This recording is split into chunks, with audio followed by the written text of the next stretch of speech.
The top 10 supplements I take every day. Here's number 1, vitamin C. Now, wait a minute. Vitamin C was one of the supplements I told you was a waste of time. So, come on, Dr. Gundry, you can't have it both ways. Is it a good supplement or is it a bad supplement? Well, as I've talked about before, you and I are one of the few animals that do not manufacture our own vitamin C.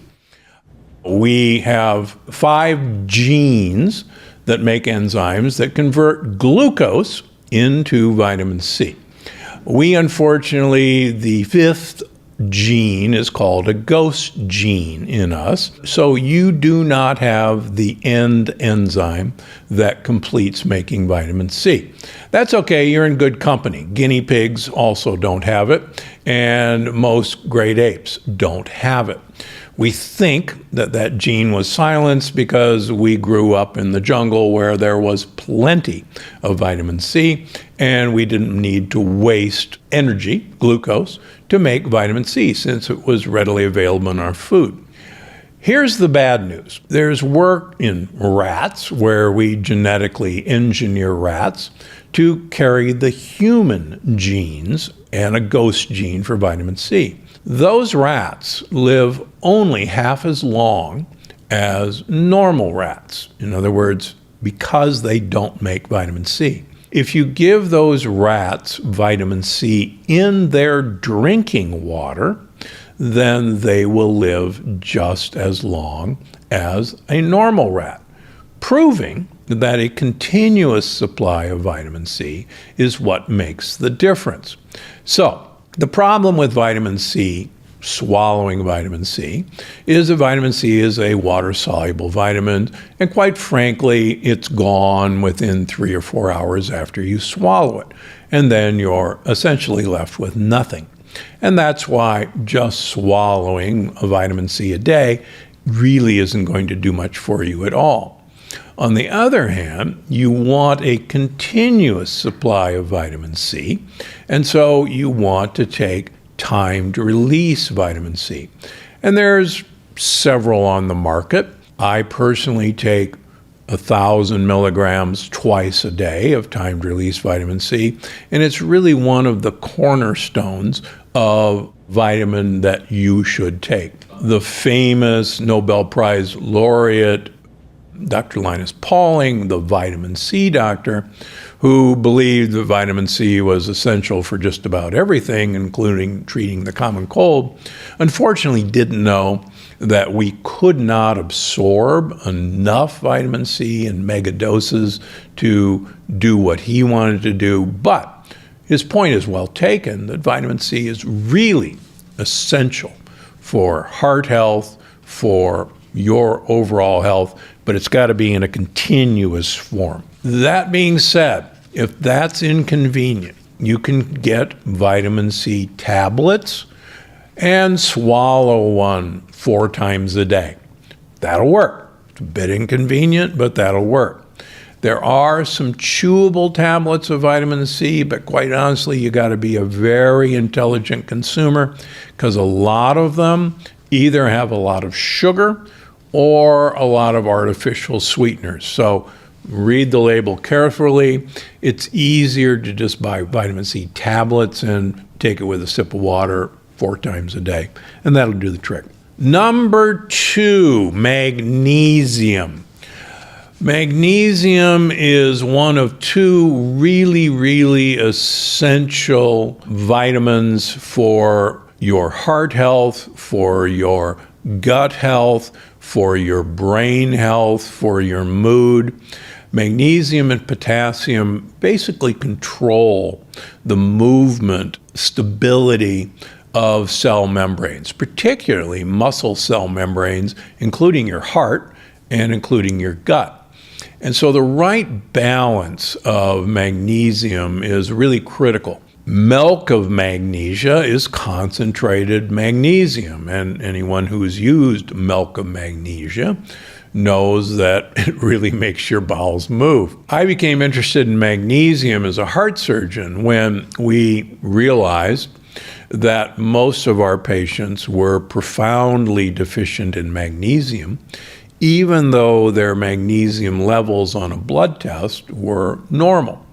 And that's because we will try to keep our blood level of magnesium normal at the expense of depleting intracellular magnesium. When that happens, and it happens in almost all of us, our heart becomes very irritable with lots of skipped beats.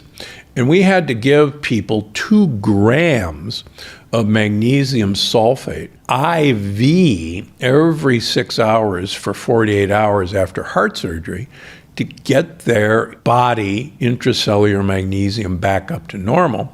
And we found, and actually published on this, that was a really good way of preventing postoperative arrhythmias, skipped heartbeats like atrial fibrillation. Magnesium helps you sleep. It helps your mood. You don't beat your dog anymore. Now, everybody's got a point where magnesium will act as a bowel movement pill. So everybody has to balance that. In general, most people can take 300-400 milligrams of magnesium daily. Now, through the years, I don't really care what form of magnesium you choose to buy. There's multiple types of magnesium. There's magnesium aspartate, magnesium citrate, magnesium chelates, magnesium threonate. These all work. Magnesium threonate is very useful for brain health, but it's also very expensive. You can work your way up to bowel tolerance. And I have some men who are on 1,600 milligrams of magnesium a day. If you're beginning to do a low-calorie or ketogenic diet, one of the most important things is to supplement with magnesium, because as you mobilize glycogen, which is the sugar storage molecule in our muscles, glycogen is stored with potassium and magnesium. And as it's mobilized, you pee off potassium and magnesium, and it's removed from your muscles. And that's where all those often debilitating cramps come from when you go on a low-calorie or ketogenic diet. So supplement with magnesium. Now, there's other ways to do this. As you know, one of my favorites is a electrolyte drink called Element. The letters are LMNT. My wife, I think, is addicted to it. It comes in lots of flavors. I have no relationship with the company. Gundry MD makes Vital Recharge, also an electrolyte drink. But some women in particular are very sensitive to magnesium in terms of loose bowels. And in that case, you can use magnesium oil spray on your skin. Now, magnesium oil is not an oil, but it feels greasy. That's where the name comes from. But you can just spray it on your legs, on your abdomen, wherever you want to spray it, particularly before you go to bed, and you'll absorb the magnesium from your skin, but it won't make you move your bowels. And it's a great trick to remember. Last but not least, Epsom salts is essentially magnesium soap that works really good. All right, number 3. We're going to go into the territory of B vitamins, but there's 2 really essential B vitamins that everyone should have in their armamentarium.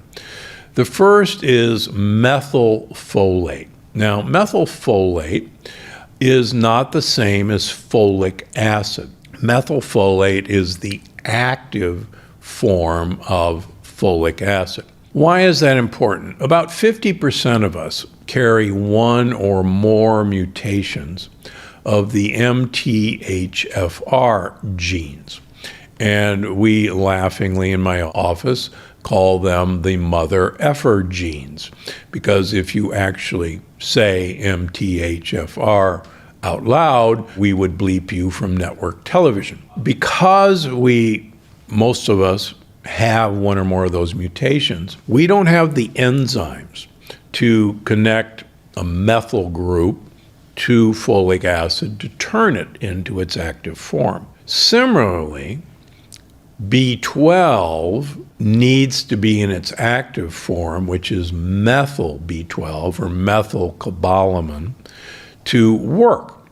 And since half of us don't have the enzymes to do that, I like all of my patients to take methyl B12 with a provisor. A large number of people lack a receptor in their intestines called intrinsic factor that is capable of absorbing B12 from the intestines. So you could take, if you lack intrinsic factor, which is not unusual, you could take all the methyl B12 in the world and you won't absorb it. The workaround is that you can put methyl B12 under your tongue.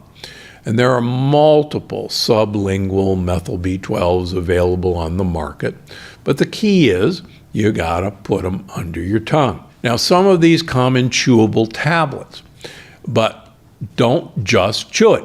Chew it and then stick the pieces under your tongue.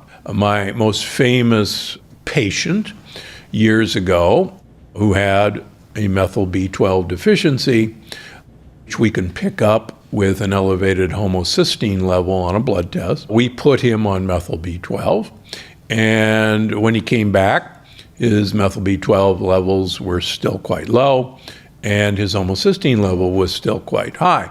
And I said, "You're not taking your methyl B12." And he says, "Yes, I am. I take it every day." And I said, "You're not putting it under your tongue." And his eyes got wide.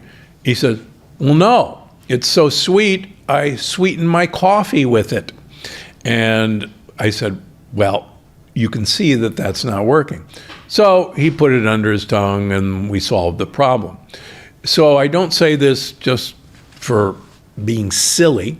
It really makes a difference in how you access these supplements and how they access you. Now, there are multiple other important B vitamins, and they run the gamut from vitamin B3, which is niacin, vitamin B7, biotin, vitamin B6, vitamin B5, vitamin B2, and vitamin B1, thiamine. All of these are important, and many of us, believe it or not, have deficiencies in one or more of these. An easy way around that is to take either a B50 or a B100 supplement, which gives you basically 50 or 100 milligrams or micrograms of all the B vitamins. And it's an easy way to get all the B vitamins in at one time. Number 5, vitamin D3. I've said this so many times, you're probably tired of hearing me say this. Vitamin D3 is probably, next to time-release vitamin C, the most important vitamin you're going to take. Most of us are deficient in vitamin D. Most of us do not get enough vitamin D from sunlight exposure. 80% of my patients in Southern California, where we got a lot of sun, are vitamin D deficient when they come into my office. Vitamin D is a hormone. It is a longevity hormone. It's one of the most critical hormones for gut integrity there is. I like my patients to aim for 100 to 150 nanograms per deciliter on a blood test. I and others have never seen vitamin D toxicity. The University of California, San Diego says the average American should be taking 9,600 international units of vitamin D3 a day. That's basically 10,000 international units a day. And that's what I take. That's in general what I give all of my patients. But I have some patients who take considerably more to get an adequate vitamin D level. Vitamin K2. Now, vitamin K2 is a very interesting component of vitamin K. There's vitamin K1, which is present in green leafy vegetables. And then there's vitamin K2, which is not very present in a lot of things, but vitamin K2 is incredibly important for helping vitamin D take calcium from your blood vessels and put it into your bones. In fact, there's a very good human study of giving people with calcified coronary arteries vitamin D and vitamin K2 and reducing the level of coronary calcification. Sounds pretty good. In general, you need about 100 micrograms a day of vitamin K2, and they come in vitamin MK4 and MK7 forms. I make one at Gundry MD called Essential K2, which uses both forms, but it's controversial whether you need both, but because it's controversial, try to find one that gives you both. Number 6, long-chain omega-3 fats, particularly DHA. Now, most of us know this as fish oil. Now, the good news is most fish oil that's commercially available is molecularly distilled. That means that the heavy metals and the pollutants have been removed from the fish oil. And it's very unusual to ever find a fish oil that isn't molecularly distilled. So that's not an issue anymore. What is an issue is what's in your fish oil in terms of the amount of DHA. We do a test in our office called the omega-3 index, based on how much DHA and EPA, the two long-chain omega-3 fats, that are incredibly important for your brain. And the omega-3 index basically looks at how much of this is in your body for the 2 months prior to the test. And as I've written in The Longevity Paradox and other of my books, the higher your omega-3 index, the bigger your brain size is, and the bigger the areas of memory, the hippocampus. The lower your omega-3 index, the more shrunken your brain is, and the smaller the areas of memory. So when Mom said fish was brain food, she was right. What we found in my clinics is you need 1,000 milligrams of DHA per day to get an omega-3 index in the normal range. So I'm not particularly worried about which fish oil you decide to buy. What I am worried about is that fish oil, you take enough to give you 1,000 milligrams or more of DHA. And if you do that, I can virtually guarantee you that you'll have a normal omega-3 index and you'll have a nice big brain and some pretty good memory. Now, what if you're a vegan or even a vegetarian and you don't want fish oil? There are numerous algae-based DHA, EPA, DPA supplements, but you gotta get adequate DHA into your system. Now, if money was no object, and probably for our health, if we spent as much money on our health as we did on our car, on our home, on our vacations, this would not be an object. But if money is no object, let me tell you about 3 more, I think, very important supplements, 2 of which are actually relatively new. Number 1 is carbon 15 or C15. Carbon 15 is a recently discovered essential fatty acid that, quite frankly, no one even knew existed or how important it was until work with dolphin pods that the Navy keeps. And I won't bore you, but it turns out that carbon 15 is essential for mitochondrial health, for cell membrane health, and it's actually ridiculously hard to obtain from your diet. It is available in cheeses.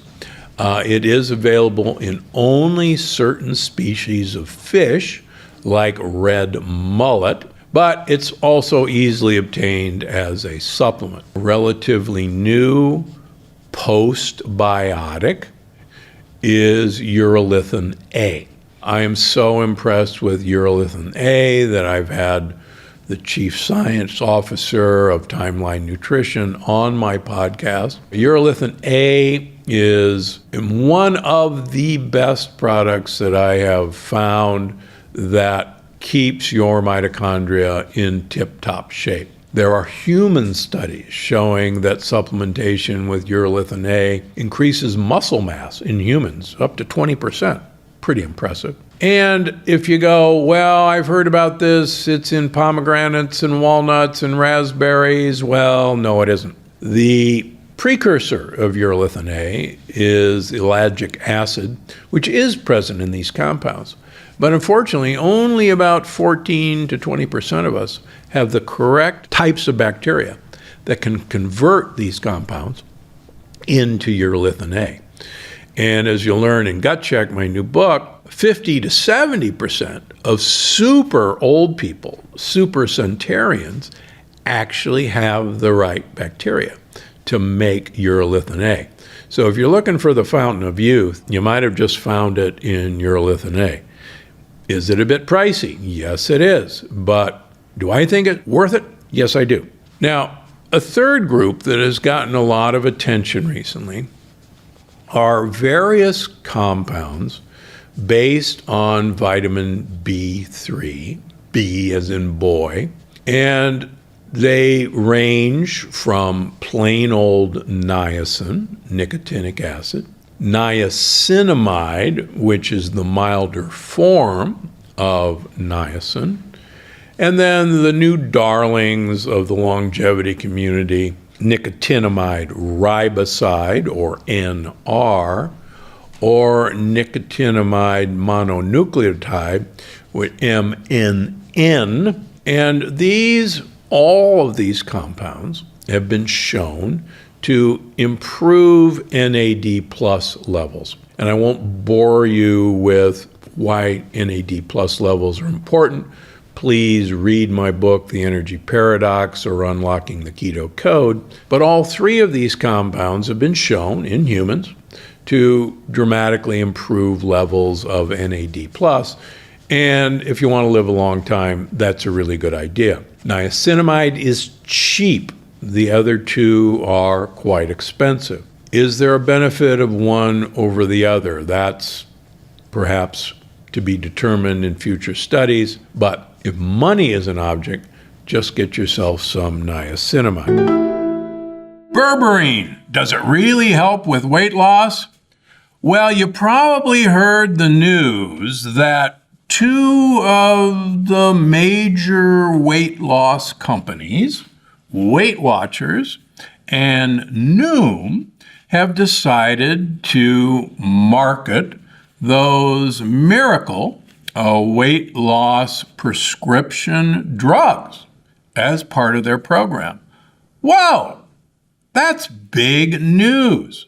And I'm not going to mention the name of those drugs, the names that will not be spoken here, but let's get this clear. Those weight loss drugs work by suppressing your appetite, by stopping gastric emptying so that you always feel full, and oh, by the way, at least 40 to 45% of the weight loss those drugs, make no mistake, they do produce weight loss, is from muscle loss, muscle mass reduction. And if you follow anything about aging, you want to keep your muscles. In fact, keeping your muscles is one of the hallmarks of successful aging. So, yeah, great. I'm glad everybody loses weight on the drugs that will not be named, but weight loss as a goal should not include the loss of nearly 50% of your muscle mass. Okay, so enter berberine. And berberine has gotten a lot of interest as maybe the poor man's natural alternative to these weight loss drugs. And there is some evidence that berberine can act as a GLP-1 inhibitor, which is what these drugs do. But berberine is much more than that. In fact, I am a huge fan of berberine, so much so that berberine is an ingredient in many of my products here at Gundry MD. So I'm a big fan, and I know a lot about how berberine works. And it's so much more than just a natural alternative to these prescription drugs. First of all, berberine is a compound in several plants. Oregon grape root, which is totally different than grape seed extract.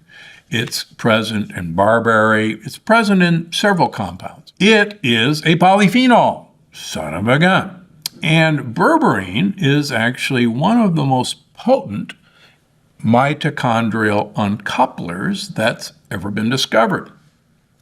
Now, if you've read The Energy Paradox, if you've read Unlocking the Keto Code, if you read the upcoming Gut Check, you'll know that uncoupling mitochondria is one of the long-term keys to long-term health. Number two, you know that uncoupling mitochondria is doing a caloric bypass on energy metabolism. It makes your mitochondria waste fuel, waste calories. And if you're wasting calories, you will lose weight. So let's get this straight. Berberine, first and foremost, and you won't see this on the internet, is a potent mitochondrial uncoupler, and that's why I really like it. What else does it do? Well, berberine is known to activate an enzyme called AMPK. Now, AMPK is one of the major regulators of metabolism and energy expenditure in the body. By stimulating AMPK, berberine can actually enhance fat burning and increase calorie expenditure, regardless of the fact that it's a mitochondrial uncoupler. So that means you are more efficient at metabolism and will support your weight loss efforts. It also has been shown to reduce blood sugar. It controls blood sugar, and it also reduces insulin levels. Now, let's back up to insulin. Insulin is the hormone that literally handles the sugars and the proteins that you ingest. And simplistically, insulin is a salesperson that sells sugar and protein to your muscles. And if your muscles are hungry, then insulin has a really easy job of selling the sugar and protein you ate to your muscles. They basically go, yeah, I love what you're selling, I want to buy it. On the other hand, most Americans, even 50% of normal weight Americans, are insulin resistant. 88% of overweight Americans are insulin resistant. 99.5% of obese Americans are insulin resistant. That means that they do not listen to the sales pitch that insulin is making, and they are resistant to the sales pitch. That means that you make more insulin to try to convince your muscles to take the sugar and protein out of your blood. And unfortunately, that doesn't happen. And that's why your blood sugar goes up. That's why your hemoglobin A1C goes up. That's why your fasting insulin goes up. That's why you are insulin resistant. So what? Insulin is also a fat storage hormone. And the higher your insulin goes, the easier it is for you to make fat out of the sugar and protein that you eat. And that's the catch-22. The more of the stuff you eat, the more insulin you make, the more fat you deposit, and the more insulin you need to keep things happening. And that's what's so bad about our current diet. So, berberine drops insulin levels and drops blood sugar. It's a great way to start. In addition, what berberine does is it lowers insulin, which then lowers the enzymes involved in fat synthesis, and that can eliminate, or at least lessen, the accumulation of fat in fat cells. Now, it can also reduce the expression of genes involved in fat production and can also increase the expression of genes involved in fat breakdown, which can promote weight loss. So, berberine has got like a 3-mode approach in producing the weight loss that you're looking for in these prescription drugs that are now so wildly popular that 2 weight loss programs are going to use them. And that goes counter to everything that we want to do for long-term good health. Now, drug companies know this. Drug companies want you to be a consumer for life. They're not peddling quick fix solutions. If a quick fix solution was useful, I can assure you drug companies would not be interested in this. They want you, these companies that are going to use this drug, to be a customer for life. And that's the last thing any of us want for good health.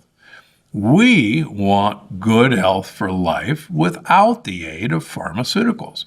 And that's what I've devoted the last 25 years of my practice and my research to giving you other options. And that's why berberine is a part of my armamentarium in a number of my products, because it's going to give you the benefits from a natural compound without the drawbacks of being addicted to a pharmaceutical for life. I love this one. Calories in, calories out. Now, this is the second law of thermodynamics, and I won't take you back to physics class. But the whole idea was that if you eat calories, then you're going to have to burn those calories. And if you eat excess calories, more than you burn, then you will gain weight. It makes such tremendous sense, but it's absolutely completely wrong. So how did all of this get started? Well, it got started when a calorimeter was invented. And a calorimeter was designed to find out how many kilojoules of kilocalories or kilojoules of energy any particular food contained. So what they basically did is they built a chamber and they simplistically lit the food on fire, and they measured how much heat was produced as that food disintegrated into ash. And that was the number of calories that that food contained. Sounds simple enough. Unfortunately, inside of your intestines is not a calorimeter. And what no one knew, particularly until the advent of the Human Microbiome Project, where we understood that there was 4 to 5 pounds of hungry bacteria living in our intestines at any one time, and that those bacteria would eat a lot of the foods that we ate. And depending on the type of food that we were eating, that those bacteria would gobble up a lot of those calories, or as I've written about in my books, we now know that a lot of these bacteria, obesogenic bacteria, actually make more of these calories easier for you to absorb. So that the whole idea that a calorie is a calorie is a calorie, with the advent of modern learning, has nothing to do with the calories in, calories out. So it's a useless weight loss strategy. Sure, you can go on an extremely calorie-restricted diet and you will lose weight. Guarantee it. But number one, you haven't learned how to eat. Number two, you haven't fed the gut buddies that are going to keep you lean. And number three, that's one of the reasons all of these delivery services I lost 30 pounds on X system, or I lost 50 pounds doing this. None of these people sustain that weight. As you know, with The Biggest Loser, yes, these people lost huge amounts of weight, but a year later they had all returned actually not only to their original weight, but actually rebounded above. The other similar advice is eat less, move more. Now this is just a variation of calories in, calories out. If you eat less, but you exercise more, then that's the secret. Unfortunately, we know from looking at hunter-gatherers that the calorie expenditure by a Hadza tribesman who may walk 20 miles a day is exactly the calorie expenditure of an office worker who's sitting at the desk all day. So the whole idea of eat less, move more, which is promulgated for the last 40 years, doesn't work, nor does it correlate with any scientific study on weight loss. Now, what does work? Well, quite frankly, intermittent fasting studies show that there are incredible benefits to time-restricted eating versus a 12-hour eating window. I've written in the last 2 books, now 3 upcoming, of the famous Italian cyclist study. And just real briefly, because you've heard me say it before, you take 2 groups of cyclists, you put them on a training table where they have to eat the same food for 3 months. One group eats in a 12-hour eating window. The other group eats in a compressed 7-hour eating window. They have to get all their calories in that time period. They have identical performance on the exercise program. The group that ate in the 12-hour eating window had no weight loss. The group that ate in the 7-hour eating window, even though they ate the exact same number of calories, lost weight. The group that had this 12-hour eating window had no change in their insulin-like growth factor 1, which is a really good marker for longevity. The group that ate in the 7-hour eating window had lowered levels of insulin-like growth factor 1. This has been confirmed at the NIH, at the National Institutes of Aging, in rat studies. Compressing the time window has the most benefits in terms of not only weight loss, but allowing you to have more calories than you normally would starve yourself. Number 2, eat multiple small meals. I see people online claiming that multiple small meals a day is good for you. First of all, this is the opposite of what you should be doing. There is no evidence from hunter-gatherer societies that hunter-gatherers eat multiple small meals throughout the day. Most hunter-gatherers don't eat until around 11 or noon, and then they don't eat again until their main meal of the day, which was dinner.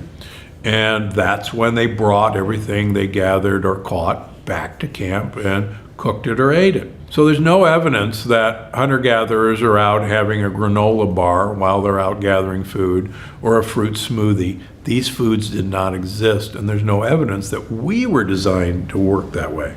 Also, feeding studies in humans, like the one I just talked to, in rodents, like at the NIH, show that the multiple small meals actually make you gain weight rather than lose weight. The other problem is that digestion in itself, in absorbing food, is bad for the wall of your gut. And the gut needs time to repair itself. So the more downtime you have for your gut to repair itself, the better your health and the more chance you're actually going to have for losing weight. Now, this includes not eating before bed.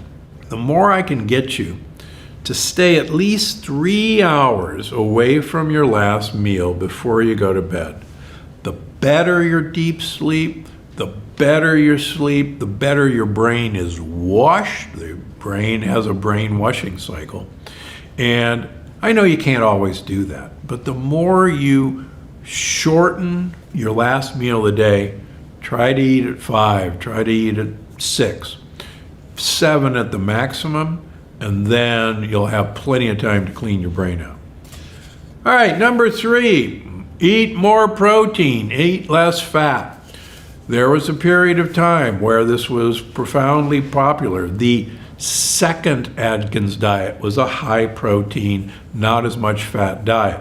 Unfortunately, I knew Dr. Atkins. He died at age 72 as an obese man. One of the things he didn't know was that we have no storage system for protein. We do not waste energy, so we convert that protein into sugar. It's called gluconeogenesis. So we then have a storage system for sugar. It's called fat. And multiple studies that I reference in all my books show that a high protein diet actually increases your risk of diabetes, increases your risk of pre-diabetes, insulin resistance, metabolic syndrome, and kidney damage. Not exactly what I'm looking for in a long-term strategy. Now, of course, we all need protein in our diet, but I agree with Dr. Walter Longo, who's the head of longevity at USC, that our protein requirements are vastly overrated. And I spell it out, he spells it out in all his books. Protein is not the miracle food that you need to use. Now, not all protein has to come from animals. Vegetables, nuts are rich sources of protein, and you don't have to get your protein by eating animals. In the new book, Gut Check, which will be out in January, you'll see another reason why certain animal products may not be offering you the health benefits that you think you're getting, but we'll save that for later. Number 4, eating more fruit will help you lose weight. Now, many people think they should load up on fruit on a diet because fruit is loaded with fructose, and fructose doesn't have any effect on your insulin, and it doesn't make you a diabetic. Sorry about that. Dr. Lustig from University of California, San Francisco, Dr. Johnson from the University of Colorado have completely destroyed that myth. Fructose is the most obesogenic food there is. Fructose is the cause of fatty liver disease, which is rampant in this country. Fructose is the driver of insulin resistance. Fructose is the driver of metabolic syndrome. And if you want to kill off your mitochondria, like I've shown in the last 2 books, fructose is the best way to kill mitochondria and kidneys that I know of. Multiple times I have patients who decide to go on a high fructose diet, a high fruit diet. They're eating fruit, they're eating fruit smoothies, their uric acid becomes elevated, their insulin becomes elevated, they become pre-diabetic, their kidney function falls, and they go, what the heck? I read this book about how good fruit is for you. We see it every day in my clinics. Please give fruit the boot. Number 5, if you want to lose weight, you got to get rid of fat. You got to ditch the fat in your diet. Now, this is a holdover from the 70s and 80s when all fat was bad. In fact, there are multiple fats that are incredibly good for your health. You have to know which ones to eat. Avocados. People eating an avocado a day have been shown to lose weight as compared to not eating the same calories with an avocado. Olive oil. Multiple studies show that olive oil promotes weight loss. Omega-3 fats, like short-chain omega-3 fats in flaxseed oil, in perilla oil, help you lose weight. Long-chain omega-3 fats, like in fish oil or algae oils, help you lose weight. Flaxseed oil or ground-up flax seeds are another great way to get short-chain omega-3 fats in your diet. And believe it or not, fats from whole fat dairy contain a compound which I write about called carbon-15 that actually is now known to be an essential fatty acid. It's so important that I even manufacture my own product, C15, to get carbon-15 fat into your diet in the form of a little gel cap. It's that important. In fact, studies have shown that people who use full fat dairy actually have much better health than people who use low fat dairy. More amazing episodes just like this one. Watch now.